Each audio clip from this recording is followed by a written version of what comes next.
throws, and it's intercepted. It's intercepted by number 22. That's Clifton. He's got the left edge. Turns on the Jets. Still on his feet. Touchdown, Calaveras. What a play. Up to a running back. That's Ferrante over to the right side. He comes back up the middle. He's got room. One man to beat. He turns on the Jets. There he goes. Touchdown, Calaveras.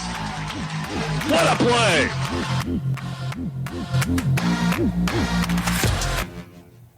Welcome, everyone, and thank you for tuning in to Let's Talk Football with Coach Val. I'm your host, Gil Valtierra, the voice of Calaveras football. It's Friday night, and your Calaveras Redhawks are on a bye week. I know, no game tonight.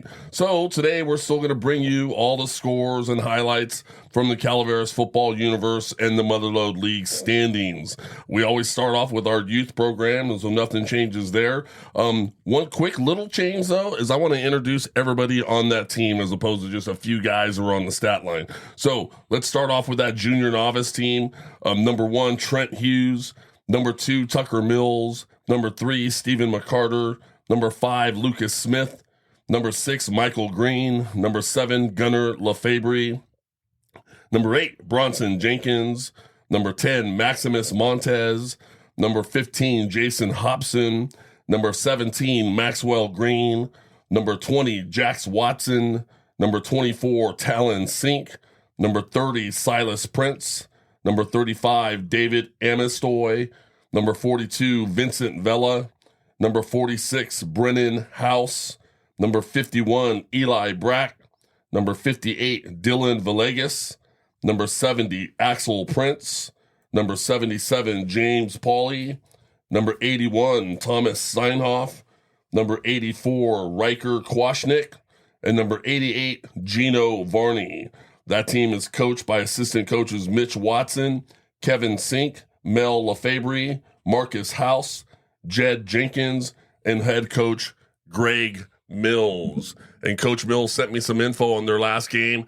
The juniors, Redhawks, were back at home against the Sonora junior program, and that junior novice team was victorious 40-6 over Sonora.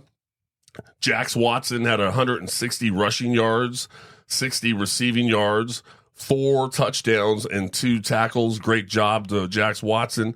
Tucker Mills had 55 yards rushing, 1 touchdown and 3 tackles. Bronson Jenkins, the quarterback, 3 for 5 passing for 64 yards and a touchdown.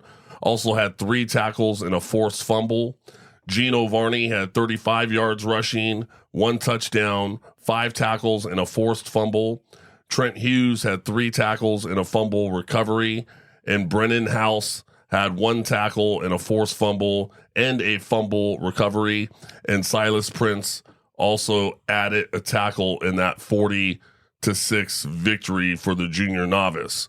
Moving on to the novice team, let me pull up their info. Coach Mosa actually sent this over to me. And let's introduce that squad as well. The junior novice Calaveras junior Redhawks. Number 0, Landon Carne Seca. We call him Carne Asada. Number 2, Gregory Mills Jr. Number 3, Jeremiah Trevelyan. Number 5, McCoy Stoddy. Number 6, Nolan Mint. Number 7, Ethan Mosa. Number 8, Roman Armis. Number 9, Kaiden Kirkwood. Number 10, Levi Lim. Number 12, James Fox. Number 13, Brent Fusen. Number 14, Sebastian Johnson. Number 15, Cooper Watson. Number 16, Riot Temple. Number 17, Braden Rowe. Number 20, Rogerio Leon. Number 21, Samuel Arledge IV. Number 22, Nash Hammondson. Number 33, Tyler West. Number 41, Dakota Howard. Number 42, Landon Beatles. Number 44, Leonard Powers. Number 50, Landon Nunez. Number 52, Carson Cox. Number 57, Jace Camenzian. Number 60, Lucas Mellinger. Number 63, Jose Paco III. Number 87, Matthew Downs. Number 94, Dalen Ortiz. Number 96, Christopher Cox. Number 99, Hayden Trio. And old 00, Braden Hughes. They are coached by assistant coaches Manny Mosa, Brian Fusen, Steve Mint, Brian Mellinger, Chris Watson, and the head coach, Sam Arledge. So it looks like in that game, Calaveras was victorious 27-7 over Sonora. Offensively, Greg Mills had 2 carries for 4 yards and 2 touchdowns. Nolan Mint had 8 carries for 141 yards and a touchdown. Ethan Mosa, 19 carries for 144 yards and a touchdown. Hayden Trio, 3 carries for 32 yards. And Levi Lim had 2 extra points that he was able to convert. Defensively, Landon Nunez had 2 tackles for a loss. Cooper Watson had 3 tackles, 1 tackle for a loss and a half a sack. Nolan Mint, tackle for a loss, half a sack, a forced fumble, and a forced fumble recovery. Gregory Mills, 2 tackles for a loss. Lucas Mellinger, 2 tackles for a loss. And Brent Fusen, a tackle for a loss and 2 fumble recoveries. So the novice team victorious 27-7. Let's move on to the junior varsity team.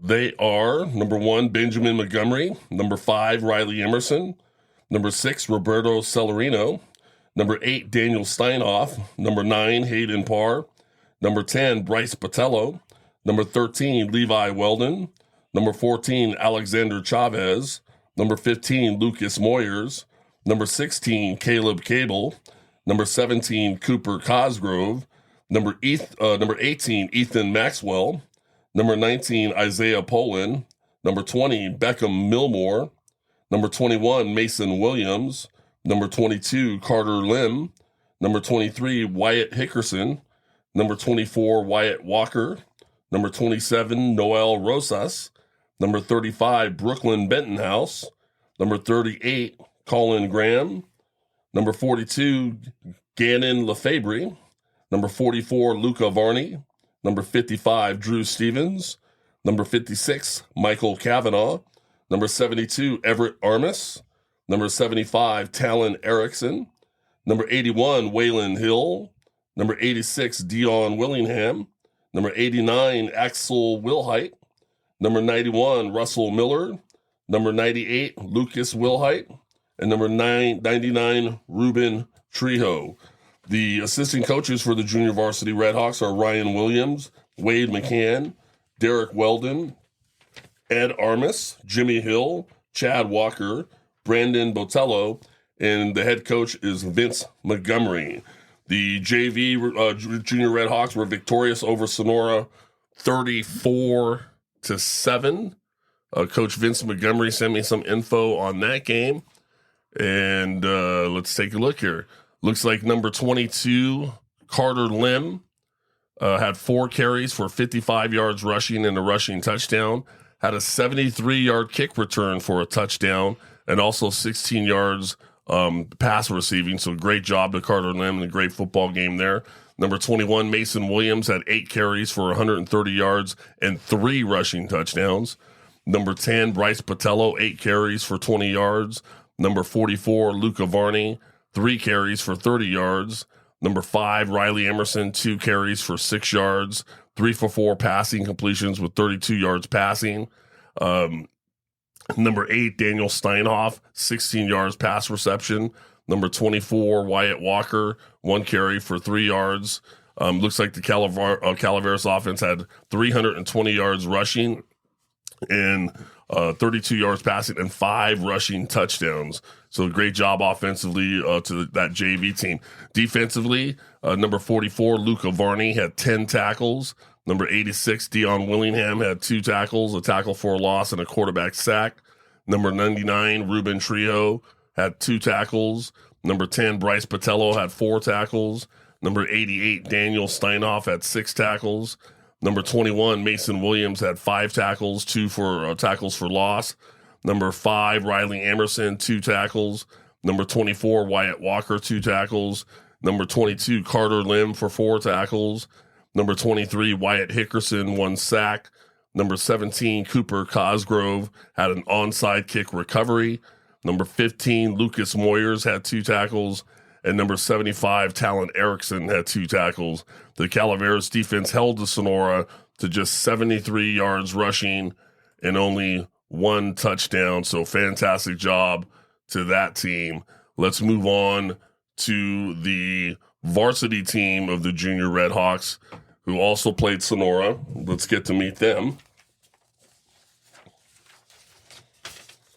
They are number 1, Gavin Emerson. Number 2, Traxton Goebel. Number 4, Haven Angel. Number 5, Austin Locke. Number 6, Matthew Timewell. Number 7, David Devich. Number 9, Braden Pessinen. Number 10, Zayden Orlandi. Number 11, Adam Sala. Number 13, Cash Cosgrove. Number 14, Jamison Atkins. Number 15, Mason Moyers. Number 16, Gavin Verduccio. Number 17, Cade Steele. Number 18, Joshua Cardenas. Number 23, Coven Balu. Number 27, Ryan James. Number 30, Santino Patolo. Number 34, Jacob Peterson. Number 36, Caden Graham. Number 39, Robert Williams. Number 40, Nicholas Padula. Number 42, Braxton Leewallen. Number 43, Cannon Moore. Number 44, Titan Grant. Number 50, Lincoln Graham. Number 51, Joshua Wright. Number 56, Rylan Graham. Number 58, Aston Solis. Number 61, Jonathan Wright. Number 65, Jonathan Sullivan. Number 66, Rex Murphy. Number 70, Donovan Arias. Number 72, Jaden Ramirez. Number 76, Bryson Turner. Number 78, Liam Belders. Number 85, Ashton Nunn. Number 90, Brody Rico. Number 96, Ryan Robertson. And number 98, Wyatt Halliday. The varsity Junior Redhawks are assistant coached by J.J. Nunn, Les Orlandi, Ryan Nunn, Nick Richards, Larry Steele, Logan Parmley, Colby Timewell, Clayton Moore, and head coached by Troy Paulson. That team was victorious. They beat Sonora 25-7 on Saturday night. It was a good game. I was there calling it in the PA up there, so if you were there, you heard me. Let's pull up the stats on that game. I know Coach sent them to me. 25-7. And here we go. It looks like David Devich was 5 for 9 passing with 95 yards throwing that led to 2 touchdowns. Titan Grant had 4 carries for 61 yards and ran in an extra point. Traxton Goebel had 2 carries for 9 yards and a touchdown. Zayden Orlandi, 2 carries for 7 yards. Gavin Verduccio, 3 carries for 21 yards. Austin Locke, 14 carries for 150 yards and 2 touchdowns. James Ryan Dickerson had 2 catches for 71 yards and a touchdown. Defensively, Ryan Graham had a tackle. Ashton Nunes had a forced fumble. Mason Moyers had 2 tackles. Zayden Orlandi had a tackle. Coven Balu had 2 tackles. Titan Grant had 5 tackles. Gavin Verduccio had 3 tackles. Jamison Atkins had 3 tackles and a fumble recovery and 1 interception. David Devich had a tackle and an interception, and Traxton Goebel had 4 tackles. Austin Locke also had a strong 7 tackles and a quarterback sack, strong side on the defensive side of the ball. So congratulations to the Junior Redhawk football program. All 4 levels victorious over the Sonora program. We always like to see that. Moving on to the high school level. Friday night, Calaveras was at home against Summerville. The junior varsity team, unfortunately, lost that game 21-14. It was a very close game. Calaveras had a chance at the end, just couldn't get it done. So they'll fall to 2-1 in league. And I'm sure Coach Tapia will get them going again for they'll have a bye next week or after that they'll play Big Valley as their next opponent. Moving on to the high school varsity team in one of the most exciting games of the year, Calaveras held on and was for the victory 35-34 over Summerville. And going to go over some of these stats of that game. The number 6, Cohen Curran, the quarterback, 1 for 2 for 45 yards. Not much throwing there. You'll see when we get into the rushing yards why. Cody Ferrante, 21 carries for 185 yards and 3 touchdowns. Spur, 10 carries for 42 yards rushing. Ayala, 1 reception for 45 yards. He also carried the ball 12 times for 153 yards and a rushing touchdown. And then on top of that, just for icing on the cake, he got himself an interception as well. Calaveras total yards, 379 rushing yards, 45 passing yards for a total of 424 total yards. I mentioned Ayala got an interception. Calaveras had 3 of them on the night, 1 by Ayala, 1 by Spur, and 1 by Ellis. So all 3 had 1 interception on the night in a 35-34 ball game. What I want to do is dig a little bit deeper into that game, and we'll do so after this word from our sponsor. Ready to transform your backyard into an outdoor paradise?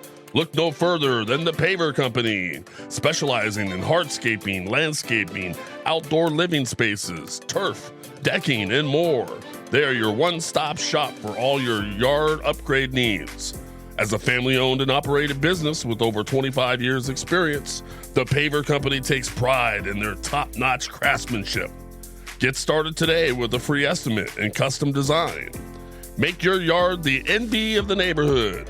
Visit us at thepavercompany.com or call us at 916-222-8844 to schedule your consultation. That's 916-222-8844. Let's turn your backyard dreams into reality with the Paver Company. All right, welcome back, folks. As promised, we are going to dig a little bit deeper into this exciting football game, 35-34, which has put Calaveras on top of the Motherlode League by themselves for the moment. And with me to help dig deep into this ball game is the same 2 gentlemen to help me break down the whole entire Motherlode League in the preseason. Color commentator, my right-hand man on Friday nights on KVGC Radio, Mr. Greg Stark. And, of course, from the Calaveras Enterprise, CalaverasEnterprise.com sports editor, Mr. Guy Dossi. Let's hear it from him. Maybe not. Now let's hear it from him. Yeah. Let's keep playing that for about another 10 minutes. Guys, thanks so much for being here. Guy, they always hear me, the listeners of the podcast, giving you props for all those stats that you're always sending us, so thank you for that. Let's dig right on in. 35-34, a lot closer than what I thought it was going to be going into halftime. It looked like, wow, Calaveras is really controlling this game. We were a little surprised that they were, I think it was 19-0 at the half, and they had full control. Then some mishaps happened in the second half. Let's dive in a little bit. Why don't you start, Guy? You know, I've been covering Calaveras since 2013, and that was the most exciting game I've ever covered. It was outstanding. It went from oh, this is going to be a blowout to Summerville's getting back into it to they're not going to win this game to oh my gosh, somehow they won.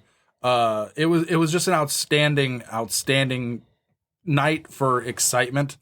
And you know, a little insight on how I write stories. Generally, when I drive home, I think about, all right, how am I going to write this story? What is the story of this game? What is it? I had no idea driving home. I had no idea what the story was about that game because so much happened.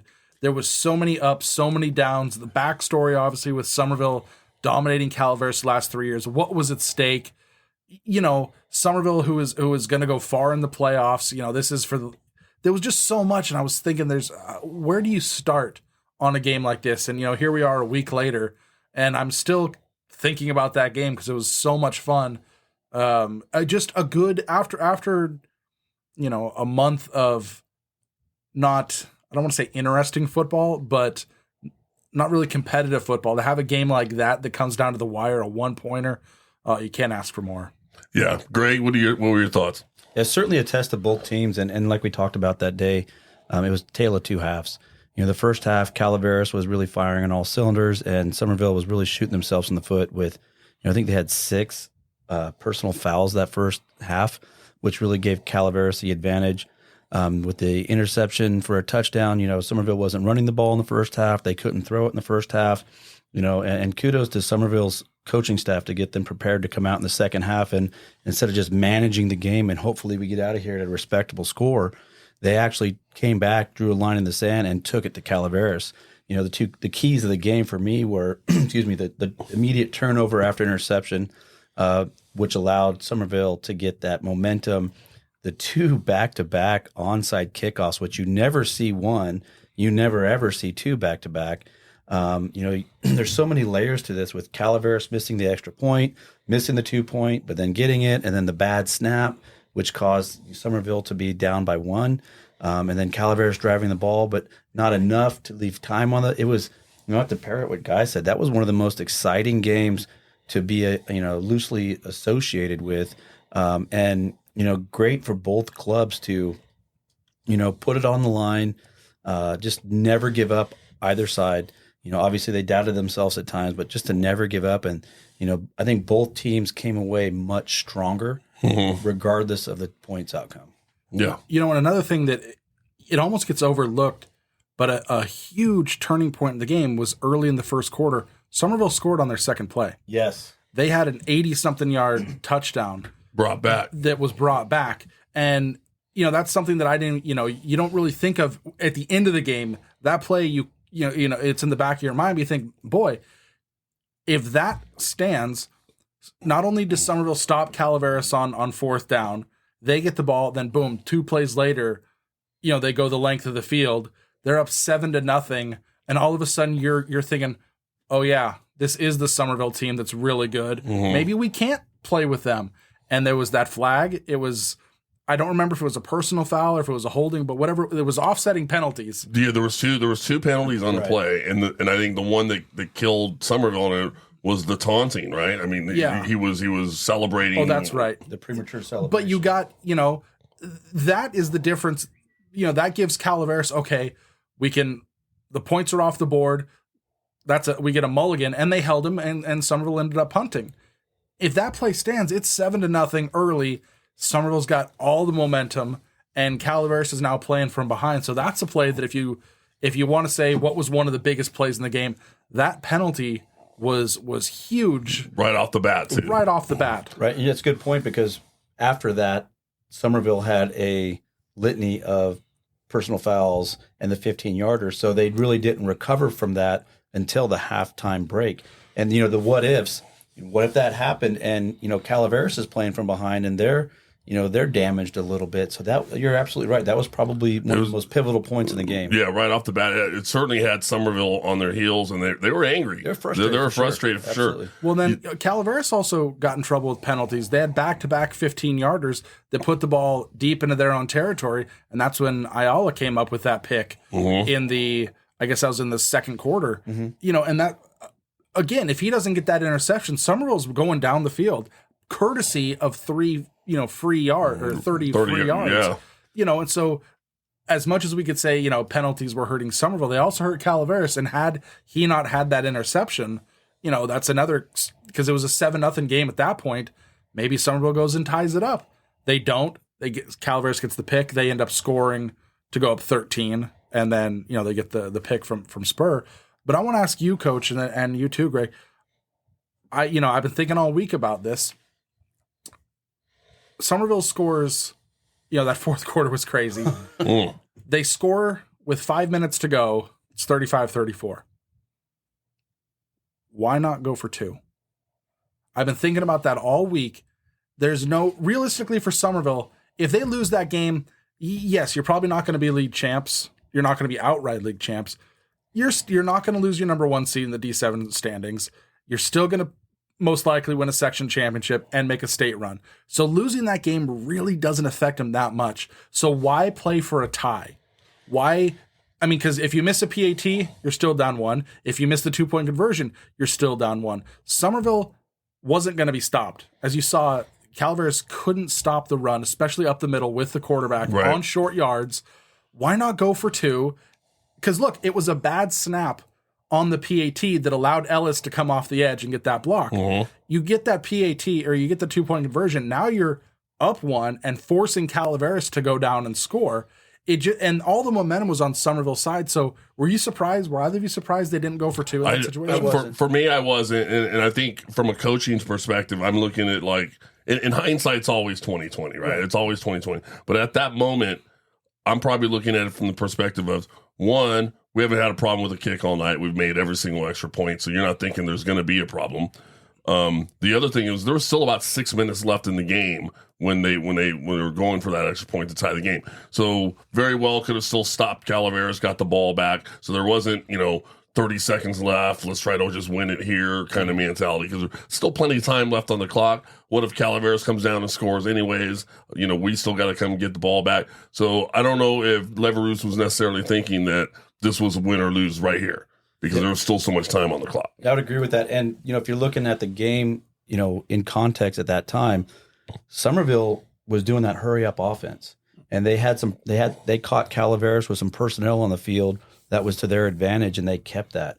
And Summerville was driving the ball with those outside runs, and Calaveras had no answer. So if you're the head coach, and I'm just, it's conjecture obviously, but hey, we've driven down. They can't stop our running quarterback. They can't stop us. We're stopping them. I think the odds were kind of in their favor of, let's just get the ball back and ram it down their throat and go for that win. But you bring up that good point. We haven't stopped them all night, so why don't we just run it up the gut and get those 2 right now and put Calaveras into that position. That definitely would have put Calaveras on their heels, going up. It would have been 36, 34, or 36, 35. Yeah. But again, there was almost 6 minutes left in the game. You saw, even with the lead, Calaveras got the ball and marched all the way down the field running the football, and I think probably could have went in and scored. At that point, instead of being, let's score and right away, I think the coaches were more like, let's eat this clock out and just get the heck out of here with the win. And so those 2 different strategies, I think, dictated, what play calls they were going to do. But if you get that 2-point conversion and you stop Calaveras, because either way, you're going to have to stop them. Right. So if you stop them, you win the game. If you get that 2-point conversion, you stop them, then you can just run out the clock. Right. Take your time, much like Calaveras did. So that's, it's like you said, it's hindsight is what it is. But it seemed like in the moment, they had the momentum. They definitely had the momentum. And 100%. And the reason they had momentum, and we were talking about this, is, and I talked to Coach Mose after the game about this. Calaveras hasn't played they haven't played fourth quarter football since Rip and Christian. Mm-hmm. And you guys, it was obvious they were dead. They were gassed, and Summerville's offense was going no huddle. No huddle. They were going right back to the line. And for all of you who don't know, Coach Gill is one of the most evil people when it comes to conditioning. What he would put those kids through is borderline child abuse, but he would do it and he would yell at them, "This is the fourth quarter. This is the fourth quarter. You're tired. This is the fourth quarter." But even that, you can't replicate fourth quarter tiredness in practice. And not having that for 3 weeks, 4 weeks, I think that got to him. But it also got to Summerville too, because offensive lines don't get tired. Running backs they'll keep going. It's the defense that gets tired. And I think both defenses were gassed from not having to play full 4 quarters in a month. So that's why it was so pivotal, I think, for Summerville to try to take that lead, because you don't know if you're going to get the ball back. Yeah, they had Calaveras on the ropes. Yeah. And so, but like you said, if it's a good snap, maybe Ellis doesn't get the block. We have a tie. Maybe they get another onside kick. We don't know. Right. But it was either way, it was just an outstanding game, and fantastic football game, entertaining for everybody that was there watching it, for everybody who was listening on the radio. When I was doing the call in pregame, Greg, you and I, we talked about some of the keys of the game, and one of them that we thought was probably the most important, that even Coach Moses said, was going to be Calaveras' defense, and that front 8, and their ability to stop Summerville's run, because Summerville's got a prolific running game. And, could they stop Summerville's run game? And if they could, that's going to force Summerville to throw the ball, which they can throw the ball. I'm not saying they can't. It's just not something they do as well as they do running the football. And so what happens? You text me at halftime, Summerville only has 21 yards rushing in the first half. Calaveras defense does a great job of stopping it. Therefore, Summerville puts it in the air. That Calaveras defense came into that game 9 interceptions on the year. They just added 3 more onto that number, so now they have 12 on the year. So those defensive backs in that defense, ball hawks, the linebackers included, because I know Paulson's got an interception in there as well. Spurs got an interception. So those linebackers, those DBs are ball hawks when that ball is in the air. So any other team out there that says we could throw the ball, they're going to look twice at film and go, but we got to be careful when we're throwing it against Calaveras. Well, and that's good because the next 2 games coming up, obviously they're off tonight, get a Friday night off, but next week, Big Valley throws the ball. Linden the next week throws the ball. And even finishing the year with Bret Hart against Summerville, their quarterback, Ezekiel Robles, threw for, I think, 150 yards or 170 yards. I mean, they had to throw. They were down a lot, but they're able to throw the ball if they can. So, they're going to see passing teams the next 3 weeks.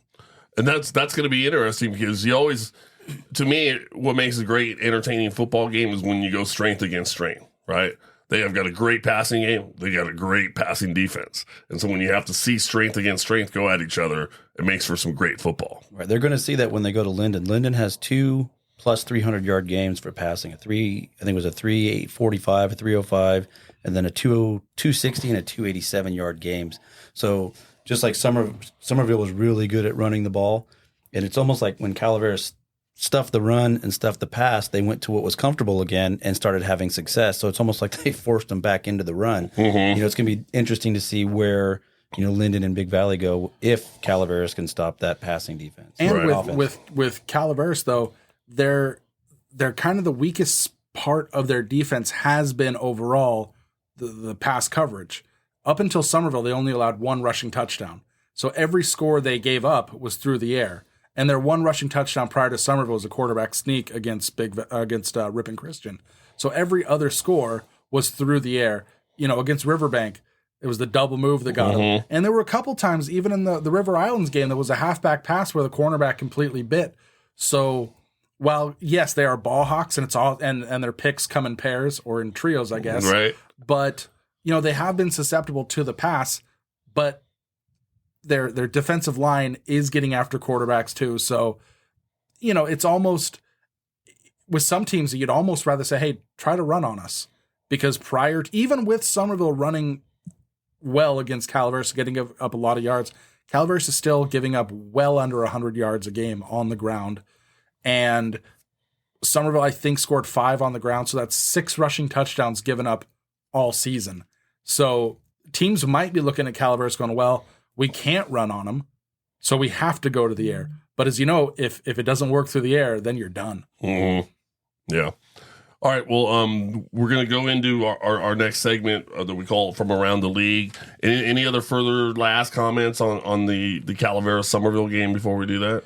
That was what high school football should be. Mm-hmm. That was when you think of high school football, that's what it is. And part of me wishes we could have games like that every week, but then I know I wouldn't last a season. I don't know if the coaches would agree with that. No, Manny, Manny's not. I remember asking him before that game. I said, I told him, I said, Coach, I either want a really good, close, fun game, or for you to just blow them out. And Manny goes, I'll take the blowout. I'd rather have that. But a win's a win. There you go.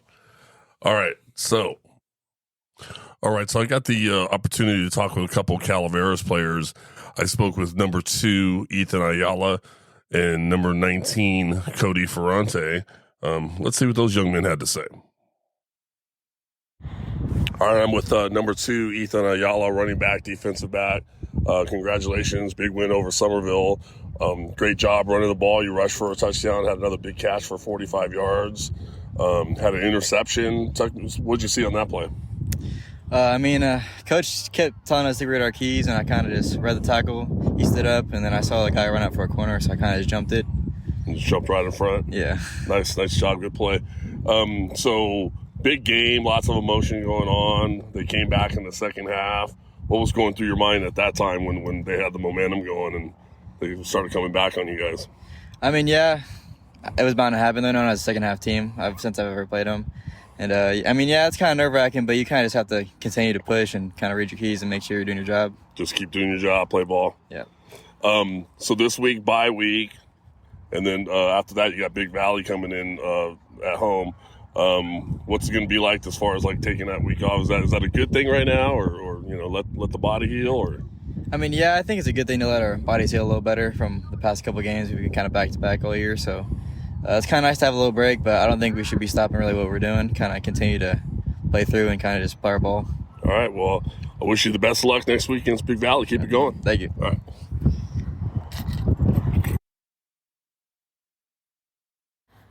All right, I'm with number 19, Cody Ferrante, rushed for 3 touchdowns on Friday night against Summerville. Congratulations. Tell me, how does it feel to finally kind of get that monkey off your back, get a win against them? Felt great. I knew it was going to happen all season. I was ready for it. Yeah. I knew we were way better than we were the last couple of years. Yeah. It was as expected, and It felt great. Right, good.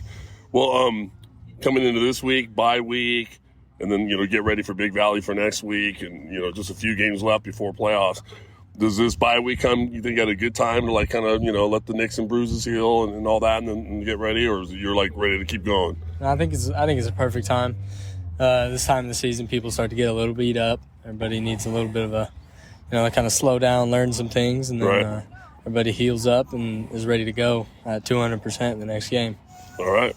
Well, like I said, you got this week off, so, ice down those nicks and bruises. After that Big Valley, I think the last stat I looked up with Guy Dossi, you were like 840-something yards rushing on the year, so you're only like 140 yards away from 1,000 yards. Have you thought about like what that means for you personally, as far as being able to kind of surpass that in the next few games? It means a little bit to me. I did it last year, and I would just like to show improvement this year. Sure. Just need to prove it to myself that I'm that good, or good enough, I guess. All right. Well, we'll be out there watching, and we're rooting for you, and best of luck. We'll see you out there. All right, thank you. All right. All right, so we call this next segment From Around the League. This past week, we just talked about Calaveras was victorious 35-34 over Summerville, and tonight Calaveras is on a bye, so no game tonight. Those guys get to ice up those nicks and bruises. Big Valley Christian was victorious 48-0 over Bret Hart. Tonight, Riverbank will head over to Modesto and play Big Valley at Big Valley, so Riverbank at Big Valley. Riverbank was victorious over Gustine 17-0. That Gustine game was not a league game. That was in lieu of the Millennium not having a team. So they were victorious for their 4th win of the year for Riverbank 17-0. Linden 63-0 over River Islands. Tonight, Linden will be home, and they are playing host to Bret Hart. So Bret Hart will be over at Linden. And then River Islands doesn't get any easier for them. 3rd straight week in a row, a tough Motherlode League team. They're heading up to Tuolumne to go play Summerville. So comments around those games that happen and that are going to happen tonight. I feel bad for River Islands because getting Summerville is bad enough. Getting Summerville after already getting Calaveras, then Linden, is worse. Getting Summerville after they lose is not the card you want to draw. I don't know if Summerville's going to want to prove something, but I wouldn't want to be any team that plays Summerville tonight. And just the fact that it's River Islands who, lost 70-0 to Calaveras, 63-0 to Linden. Ouch. It could be a long night for River Islands, and it probably would have been a long night had Summerville won last week against Calaveras. But I think tonight, anyway, those boys might have some aggression they want to take out on the newest members of the league. Yeah, it's too bad because Nick Hardenbrook, the head coach over at River Islands, one of the nicest guys you'll ever meet. When I talked to him 3 weeks ago when they were getting ready to come play Calaveras, I said, Coach, your next 3 games are Calaveras, Linden, Summerville. And he's like, yeah, he was kind of a grind. Ouch. So he knew kind of, it was going to be quite the gauntlet. And I'm guessing it's going to be a good learning experience for his guys. Try to stay healthy and pick up your bridges and keep it moving. It's going to be a good opportunity for Calaveras with their bye week with, Big Valley coming up and as well as Linden, both, like you said, predominantly throwing teams. Gives them that extra week to kind of hone their coverage and kind of lock down that pass defense that has been susceptible to the double moves and, some big plays. Right. And if you look at Riverbank, what they're doing is something that I hope Bret Hart looks at. Riverbank is currently 4-2, and they don't have, a win that you look at and go, that's an impressive win. They have one forfeit victory. They beat two teams that aren't very good, and they had a 17-0 win over Gustine, and that's something to feel good about. But they're 4-2. They could finish the season 6-4 and qualify for the playoffs without having beaten a winning team. And look, they might not get into the playoffs because D6 is stacked, but everyone on that team, every coach, and everyone in that school, they could say, hey, we qualified for the playoffs. We're just in a really good division. Mm-hmm. We are a playoff qualifying team. It just didn't work out this year. Where that's something, if you're a school like Bret Hart, that's the motto. That's the mold you need to be trying to go after. That let's pick up wins however we can to put ourselves in the conversation. Now, look, if I'm Calaveras, I'm not going that way because you want to have good competitive games because that's where you're at. If you're Riverbank, if you're River Islands, if you're Bret Hart, that's how you get excitement and belief back into a program. Winning by smoke and mirrors, while it might not get you championships, it can be the foundation work. I feel like it's like if you're going to build yourself a dating profile, you go find that nice picture where I was thin 12 years ago, and you put your best foot forward, right? Right. You're going to get those recruits. Seriously, success builds success, and if you're having success, people want to be a part of that, and you're going to get those recruits. The younger players coming up want to be part of something successful. And then, Coach, I had one for you in that Big Valley Bret Hart game. That was homecoming. It was a rough night for the Frogs. They're injured. They've got a small team as it is, and Big Valley threw the ball all over the yard. A more of a philosophy question for you, and you too, Greg. I'm watching the film because every Saturday morning I get up, I watch Bret Hart's film, and I write a story based on that. Bret Hart was down 41-0 late in the game. I mean, running clock. There's 50 seconds left, and Big Valley throws for a touchdown with a running clock. Bret Hart's not trying to stop it. They throw for an 11-yard touchdown. So there's some chatter going on Twitter, and I comment saying, throwing for a TD with 50 seconds left up 41-0 with a running clock was a bold move to say the least. And Big Valley's coach, Coach Lima, commented on it, and I've got to give him, big credit. He said, "You're 100% right to criticize me for that. It was a mistake that I have kicked myself ever since the moment it happened. I won't shy away from that. I was wrong. I won't hide. I will be addressing my team Monday about it. They deserve better example from their coach." And I'm not doubting him, and I believe, there's no reason not to take him for his word. My question is this for you as a coach. There's two parts of it. One, is it possible that coaches really do get tunnel vision like that on the field in a game where they don't think about what other people outside are looking? They're just looking at the X's and the O's. They're looking at their personnel. They're looking, all right, it's third down. This is going on. And then secondly, if you're a coach getting that film, if you're Calaveras or if you're Summerville and you see that and you go, they're put, without seeing like this explanation from the coach, to go, boy, they're throwing with a running clock and 50 seconds to go to put on 7 more points on a team on their homecoming night. Maybe we don't need to play as gentlemanly as we would, or maybe we will, take the gloves off as well. Because if that's what they're going to do, then they won't be mad if we do that to them. What are your thoughts on those?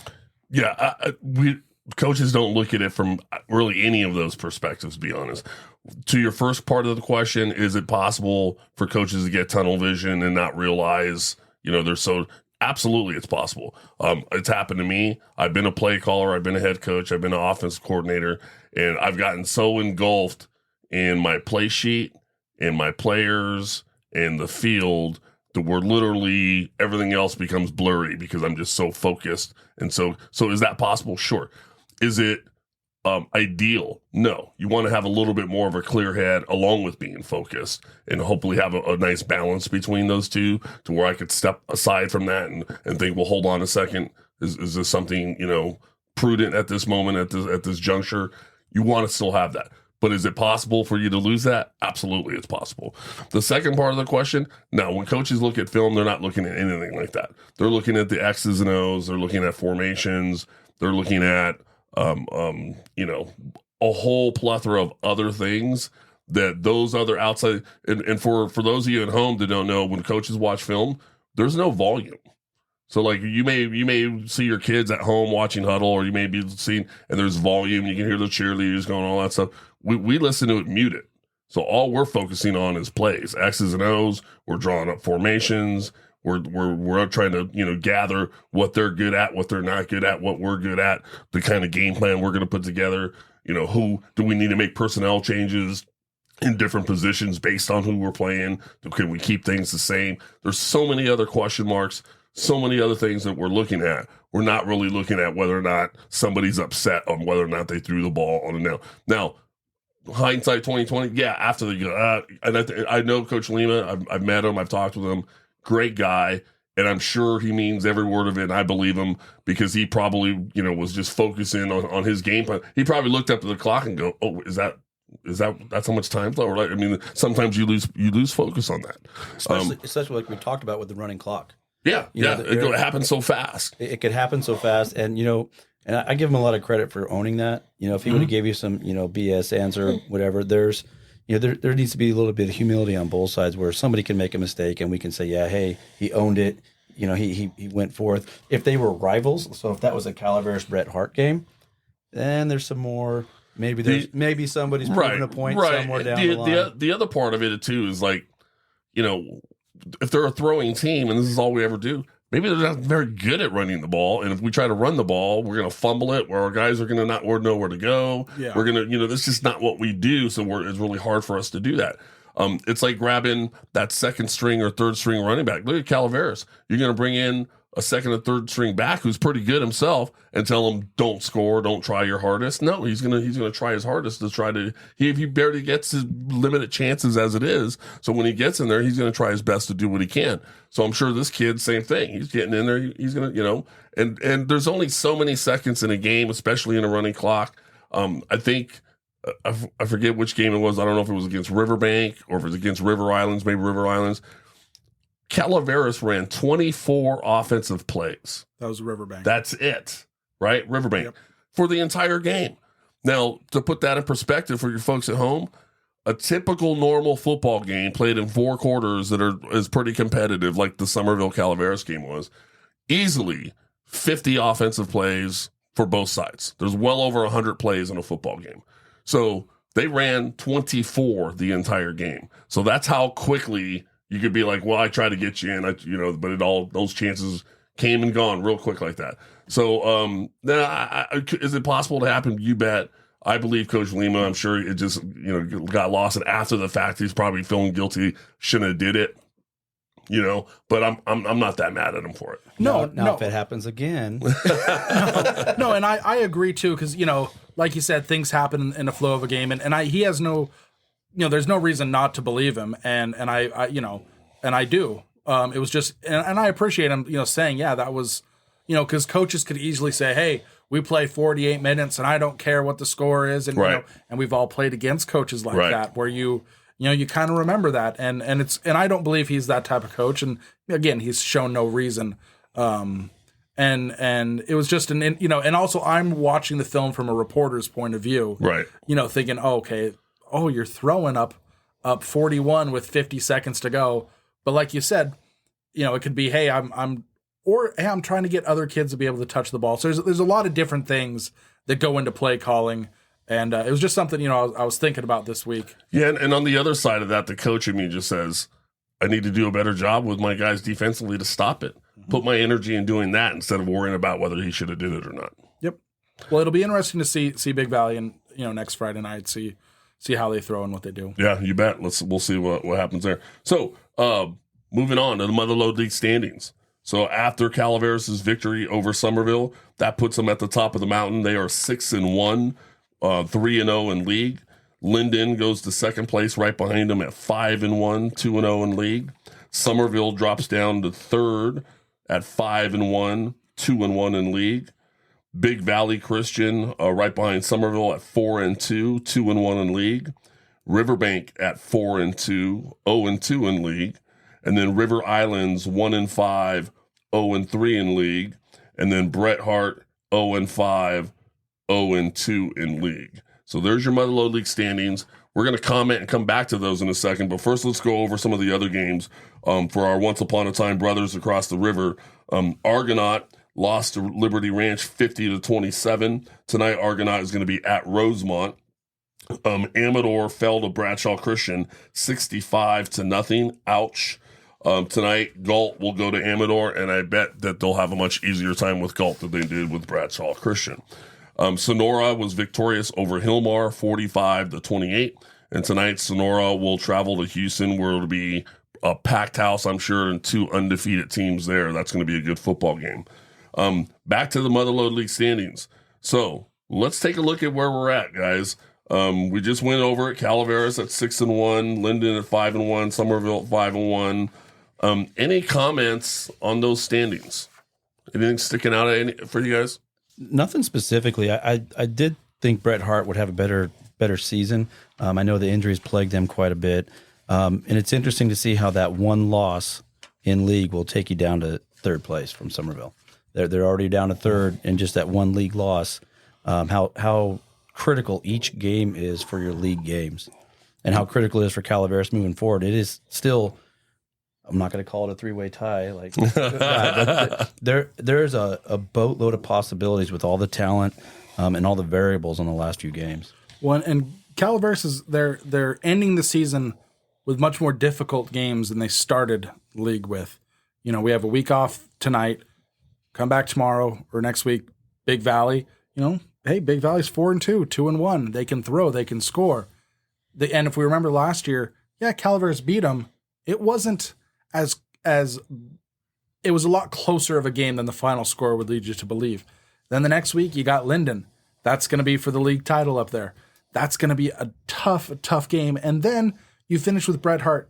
Bret Hart might be coming off of maybe a couple wins. They got Riverbank. They have River Islands, 2 games they can play. But you know, in that Bret Hart game, it's senior night.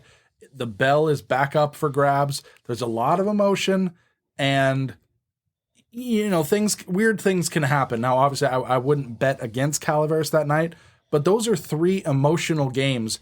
And especially with Big Valley, what you have to be careful for is homecoming was incredibly emotional for a number of different reasons. It was, you know, with the passing of Coach Clifton that week, it was a very emotional week. You bet. Then the next week, you have Summerville. You get so high for that game. You psych yourself up. You've been thinking about it. And then you have a week off. And then Linden is still coming up. It's that Big Valley. If you don't take them seriously, you know, that could ruin your season if you overlook them to think about Linden. So this upcoming week against Big Valley is a really big game just because you can't take a step back. You got to keep moving forward. And I think if we go back and just of what we talked about when we did the episode for the 2024 Mother Lode League preview, and we talked about the top 3, and we all agreed it was, you know, Calaveras, Summerville, and Linden. There was some argument over who's 1, 2, 3, and 3, 2, 1, and all that business. But we all pretty much agreed that Big Valley Christian from there was the best of the rest, and they were sitting there right at 4th, which then tells me, you know, Coach Lehman's got these guys going. They like to throw the ball. They're evolving as a program over many years of being in different divisions, playing different tough teams, all that good stuff. Now they're in a situation where, you know, hey, we're not just happy being the best of the rest now. Now we want to compete with these top 3 guys, and we're going to show you how and why. And when that starts to happen, that's got to open up the eyes to any of these 3 teams that are there saying, hey, these guys aren't just a win, an easy win. We have to prepare properly for these guys. And you're talking about preparing. You know, there's enough film right now from, you know, consistencies through Calaveras from the beginning of the year till now, and pretty much all the teams, where if you study your tape, you can exploit, you know, the weaknesses there's a possibility that, like Guy said, that you can't look past Big Valley. And Big Valley, though, they also have it tough. They have Calaveras and Summerville yet to play, and Big Valley is fighting for as good of a seeding as you can get in that D7 playoff bracket right now. I believe they're top. I think they're in the top 6. With Summerville and Stone Ridge taking up 1 and 2. If you're Big Valley, you want to get as high as you can because you don't want to see Summerville in the first or second round. If you want, if you're going to see them, or you're hoping that maybe you see Stone Ridge, and if you see Summerville again, it's in the championship game. So these games are very big for them for seeding purposes. Obviously they're not going to win the league title, but they're playing for their postseason lives right now, and trying to say, all right, let's win as many games so we don't have to see Summerville until a potential championship game. Right. Good point. Any surprises in the standings? Anything where you go, whoa? No. I think with you, it's just Bret Hart. I thought River Islands would be coming up to the rear. I thought Bret Hart would. And River Islands beat a really a down Modesto Christian team 12-0. So right. A win's a win, and you take that. Right. Bret Hart. They played Golden Sierra, who's going to be a playoff team. They played Franklin, who started the year 3-0. They played Denair, who's going to be, top 4 team in D7. That's your preseason. Those are tough games, and they put up 35 against Denair, but it's just injuries have hurt them. And you start league with Summerville, you lose 69-6. That's a tough way to start. Then you have Big Valley comes in and just throws the ball over the place. And then this week, tonight they've got Linden. I'm going to be covering that game, and that's a tough one. Right. So for Bret Hart, it's been a tough year for them.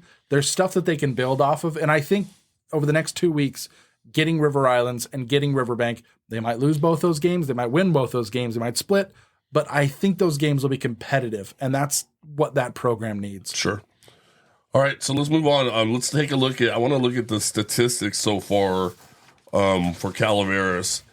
And, of course, thanks to Guy Dossi for these because, I wouldn't have them unless you would have done them. So thank you very much. You're looking at rushing. Ferrante has 95 carries for 858 yards and 12 touchdowns.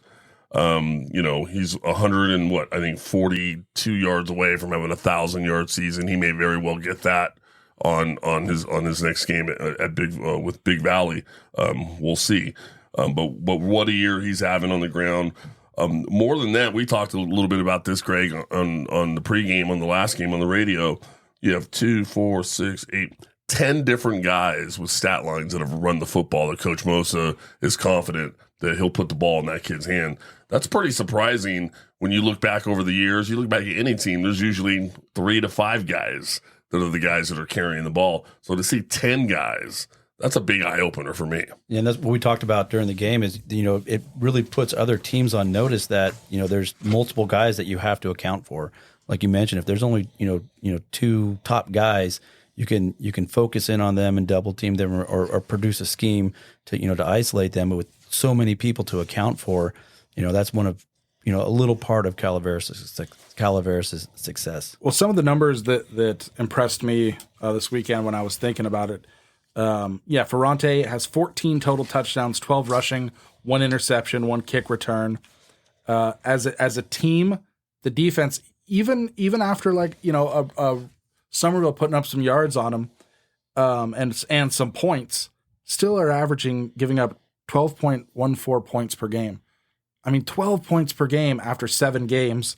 They have 12 interceptions, and those have all come in trios. Stone Ridge, 3 picks. Argonaut, 3 picks. River Islands, 3 picks. Summerville, 3 picks.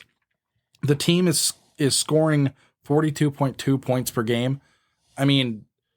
40. You're averaging 40 points a game. That's you can't sneeze at that. I don't care who you're playing. Right. They're averaging 338 yards rushing per game. Again, those are outstanding. They have 10 different players who have scored a touchdown and 7 different players who have scored multiple touchdowns. So like you said, Greg, it's not just, there's the workhorse. He's going to do it. We stop him. 7 different fellers have scored multiple touchdowns. Yeah, and on all parts of the game. Mm-hmm. Offense, defense, special teams are all able to get points on the board. And specifically with Summerville, the defensive pick six, that could have been the decision. Right. There's a multiple ways they're hurting people.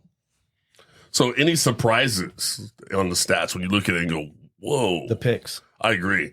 12 interceptions on the year is just like unheard of. And you think about it, it's Calaveras, when they get up, when they're ahead on points, they have to throw the ball. Other teams typically have to throw the ball more. So they're putting teams in that position to throw the ball more where they're more uncomfortable to get those pick 12s. If the games are closer, there's less opportunity or less need for the other teams to try to chunk out yards. Right. I think what surprised me the most is how they've dominated stopping opponents' rushing game.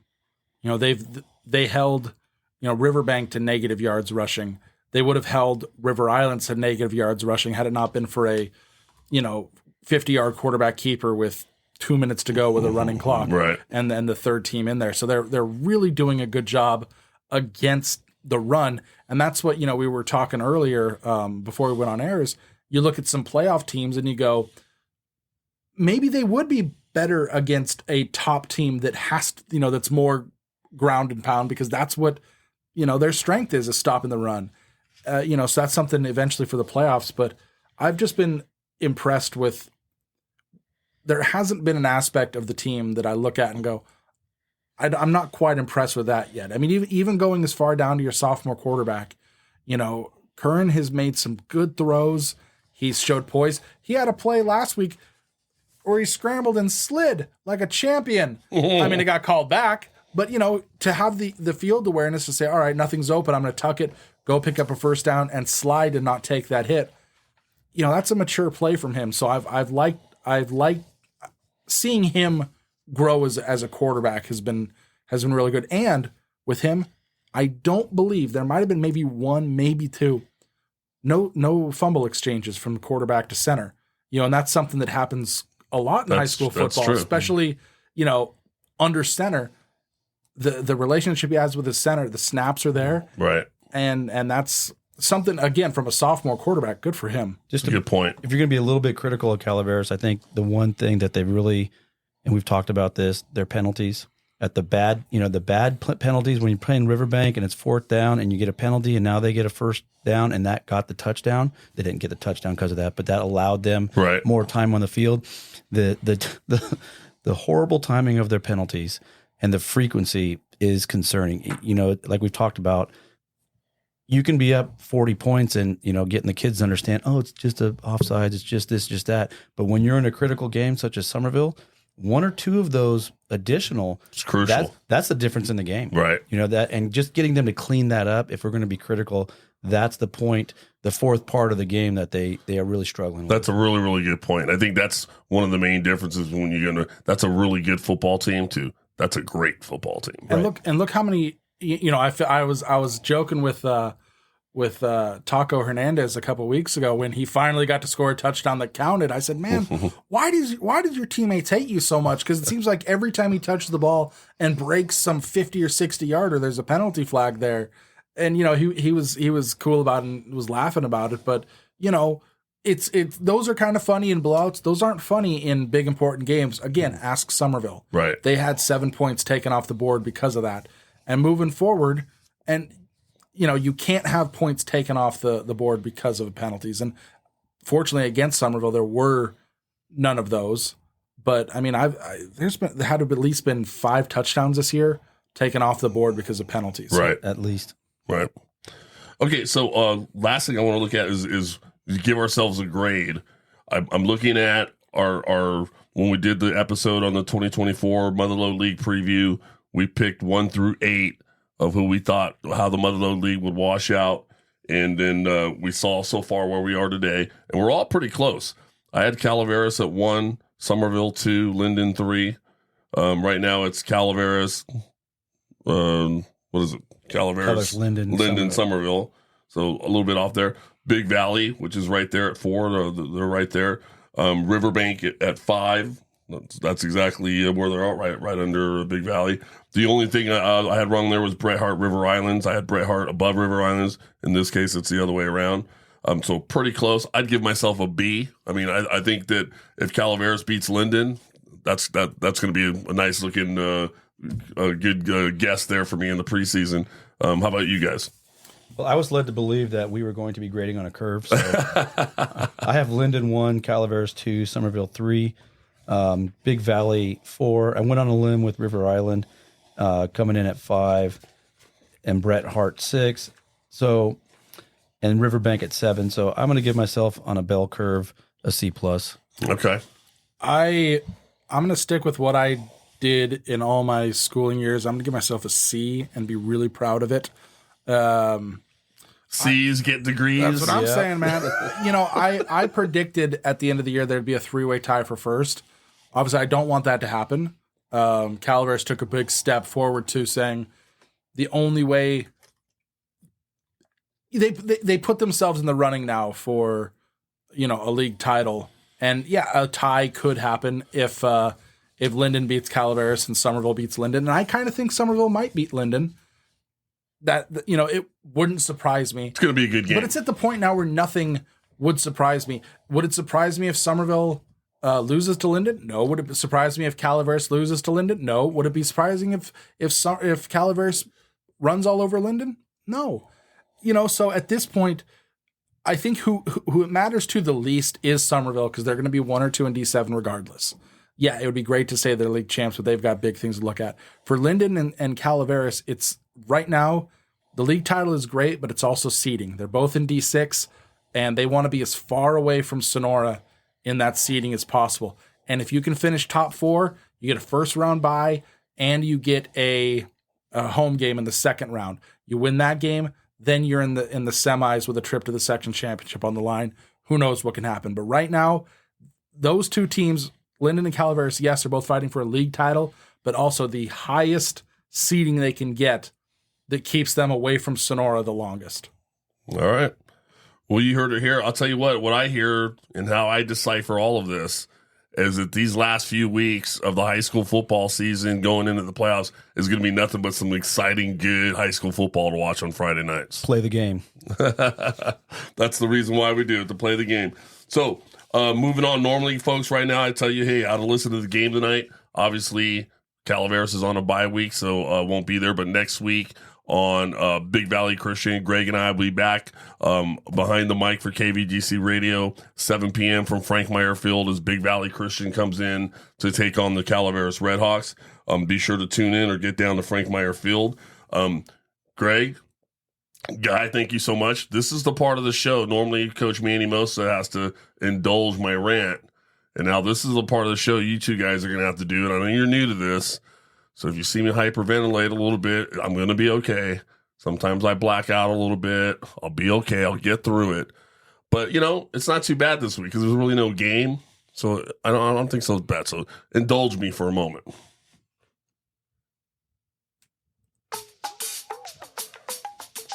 All right, folks.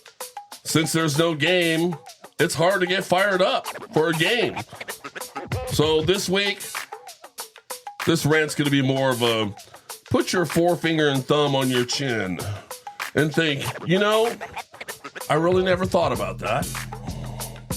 For example, things I rarely see. Bougie homeless people. I went to San Francisco to see a Giants game, and I saw a homeless person wearing Jordans. Okay, they were all scuffed up, but still, Jordans. Now that's bougie. Vegan cattle ranchers. I suppose one may possibly exist out there somewhere, but I ain't never seen one. How about you? Saudi Arabian Tesla drivers. The largest oil producers in the world wouldn't want electric cars hanging around, right? Plus, can you imagine getting in and out of that car with those thobe outfits that they always got on? I mean, that's got to be bad. Things I see, and I wish I hadn't. Normal dogs with their service humans. I work in a public place with people coming in and out all the time. And trust me, there are some weird folks out there. Are you one of them?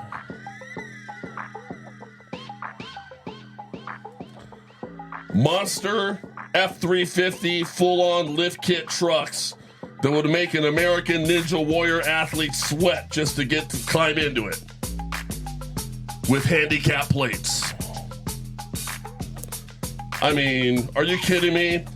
If you could climb in that sucker, then you could park in a normal spot like the rest of us.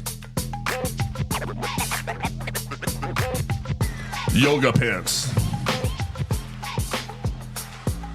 Yoga pants being worn by people who have never done yoga in their lives. Please stop. This has been a public service announcement.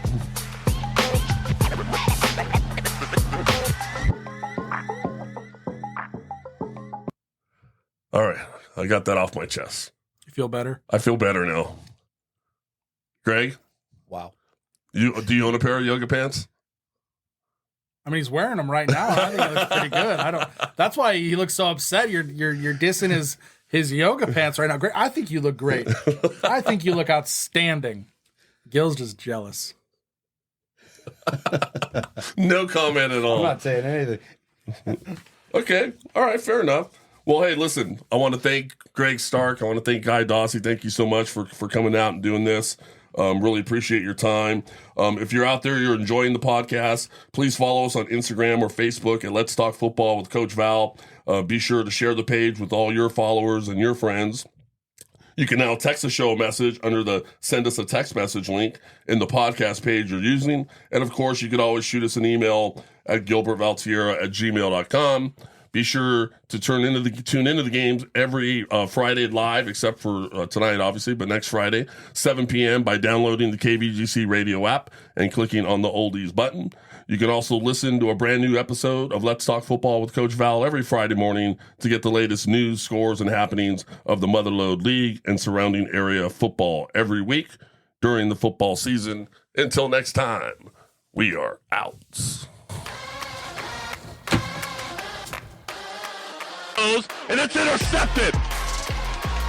It's intercepted by number 22. That's Clifton. He's got the left edge. Turns on the Jets.